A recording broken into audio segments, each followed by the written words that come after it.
नमस्कार, मी डॉक्टर सतीश पत्की.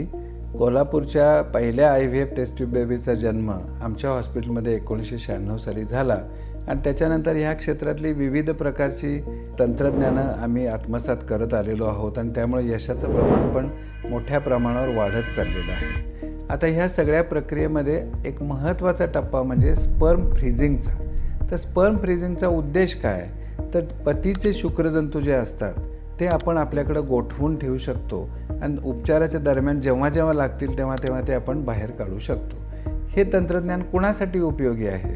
तर महत्त्वाचा यातला उद्देश असा की ह्या उपचार पद्धतीच्या वेळी जर पती उपस्थित राहू शकत नसेल, म्हणजे उदाहरणार्थ एखादा जर जोडप्यामधला पती आर्मीमध्ये आहे तर त्याला उपचार पद्धतीच्या वेळेला त्याला येणं शक्य नाही, किंवा काही वेळेला पती जे असतात ते परदेशी जातात, त्यांना परत उपचार पद्धतीसाठी येणं शक्य नाही, अशा सगळ्या शिपवर असतात.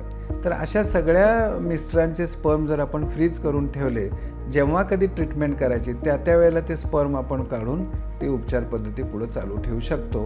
हा त्याचा महत्त्वाचा फायदा. दुसरा फायदा असा आहे की काही पुरुषांच्यामध्ये दुर्दैवानं कॅन्सर डिटेक्शन होतं आणि कॅन्सरसाठी जेव्हा त्यांना रेडिएशन किंवा अशा प्रकारचे उपचार घ्यावे लागतात, त्याचा परिणाम होऊन शुक्रजंतू नंतर त्यांच्यामध्ये पूर्णपणानं त्याचा अभाव होऊ शकतो. त्यामुळं अशा वेळेला ते उपचार करण्यापूर्वी त्यांचं सिमेन सॅम्पल आपण फ्रीज करून ठेवलं तर नंतर जेव्हा आवश्यकता लागेल त्यावेळेला आपण ते सिमेन सॅम्पल वापरून उपचार पद्धती चालू ठेवू शकतो. त्यामुळं सिमेन फ्रीजिंग हे एक मोठ्या प्रकारचं मोठ्या प्रमाणातलं एक वरदान ह्या सगळ्या उपचार पद्धतीला मिळालेलं आहे. इवन रेग्युलर IVFमध्ये सुद्धा आम्ही एक सॅम्पल जे मिस्टरांचं असतं ते फ्रीज करून बॅकअप म्हणून ठेवतो.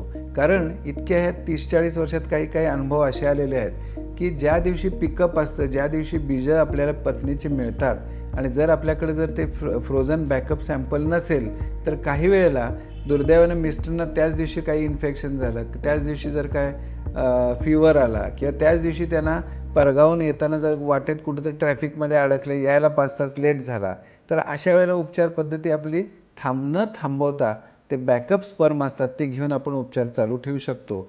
म्हणूनच सिमेन फ्रीजिंग हे एक अतिशय मिळालेलं उपयुक्त टूल ह्या उपचार पद्धतीमध्ये आहे. धन्यवाद.